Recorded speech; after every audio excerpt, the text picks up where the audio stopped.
Dominick, in more years than not in Michigan, you were a witness to some really nationally recognized offensive lines. Other than obviously talent, what are some things that you learned about what it takes to be a great offensive line in Michigan? Yeah, I had a great time in Michigan. Obviously, being where my feet are right now at Mizzou, I've been able to learn a lot being here. Really getting developed by the great staff that we have here. A lot of offensive line help, a lot of great guys here. So just kind of taking what I've learned and then taking it to the next step at Mizzou. How do you feel like this transition in the first week here of fall camp has gone for you, kind of getting used to this system and the newness of it all? Yeah, it's honestly been going great. I think as an offensive line, we spent a lot of time together getting in extra work throughout the summer, throughout the spring, really kind of leaning on each other because as an offensive line, you need, the five playing as one. Everyone needs to be on the same page. So building that brotherhood, that trust for each other, knowing that we're going to be there for each other, I think it just carried over into fall camp. Coach Drink says you're one of the big leaders, one of the big voices on this team. He feels like, how do you go about that when you're coming in as a new guy and kind of taking on that leadership role right off the bat there? Yeah, definitely. I think just kind of all the traits that were taught here from the weight staff, from Coach Drink, and taking that over into practicing and, kind of making that role as an offensive line. I think that one of what we talk about is, running the ball, stopping the run, and covering kicks. So I think as running the ball, offensive line needs to take charge and be able to lead the team. Where does that leadership stem from? Has it always been part of your game, or has this been a new thing at Mizzou in the last couple of months? Where has that come from? Yeah, I think just growing up, my father taught me, ways to lead. I was able to learn from him and my older brother that played football as well. So just learning from them growing up, work ethic, things like that has kind of transferred over through the years. The coaches all talked about your versatility, and obviously you can play a number of different spots. Do you like moving around? Do you like kind of settling to make it easier day to day to settle into one? Yeah, definitely. I think I'll do whatever's best for the team. At the end of the day, I do like being able to have that versatility. I think that just is more valuable, being able to play all three positions, center and both guards. So at the end of the day, I'll do whatever's best for the team. The best five will be out there, but I do like being able to have that versatility. The coaches can rely on that.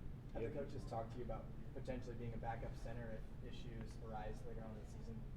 I think the main message right now is just kind of be where I'm at, like whether it's center or guard for that day, practice as best as I can, and it'll work its way out, just whatever the best five is. Coach Jones mentioned to me your relationship with Keegan.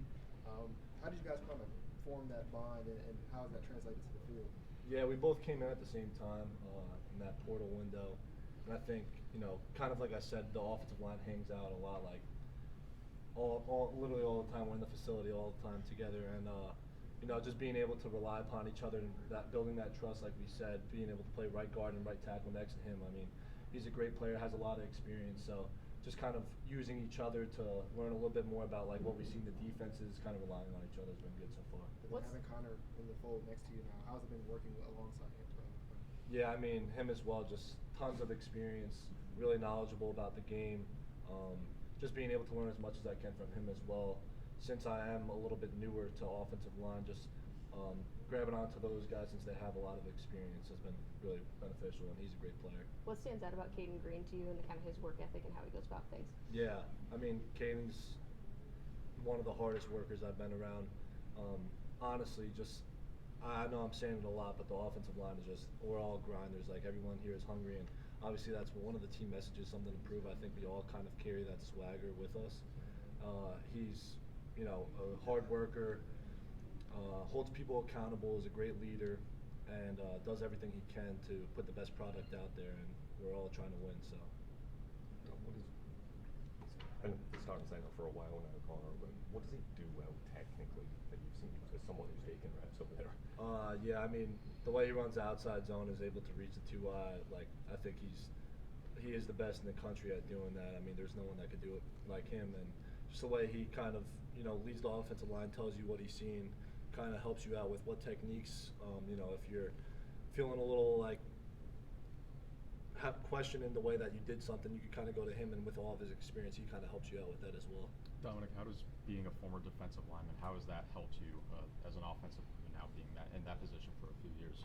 Yeah, I think that's been pretty beneficial. First off, for like playing offensive line with a defensive lineman mentality, being on the attack and not reacting, I think that's a big bonus for me. But also being able to look at a defense and kind of how schemes are ran, with having experience with that, is also another benefit. And then there are a lot of great offensive linemen for the state of New Jersey. Were there any one of them that you looked up to when you were growing up in Freehold? Honestly, I mean, Quentin Nelson was a guy from Red Bank, played at Red Bank Catholic, and obviously he's a beast. So just watching him growing up, I mean, he's a really good player. So What's A the lot of biggest change talent at from- Michigan.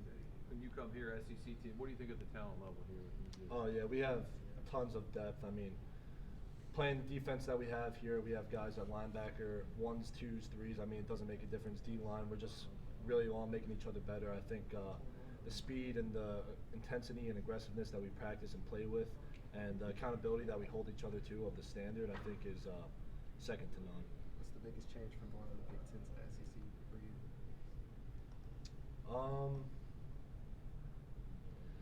I think the SEC is just, every game is going to be a competitive game. Something that I've learned is, from guys that have experience playing the SEC, every game, nothing's a given. And in football, nothing is a given ever. But just being able to go into every week, it's the most important week of the season. So. Curious what stood out about Ahmad Hardy to you so far this preseason. Yeah, I mean, he's a special runner. He plays hard. He plays really hard. Just like blocking for him, obviously. He makes it really easy for us as offensive linemen and making guys miss and things like that just makes our job easier. But we have to do what we have to do for him. It's time for one more. Dom, if nobody else is going to ask, I'm going to. I've heard your name pronounced about 14 How do we actually do it correctly? Yeah, so I was telling Brock this earlier. So I say Dominick Giudice is the correct way to say it. But when people ask the Italian way, it's Giudice. But just for simpler terms, Giudice. Thank you. Thank you.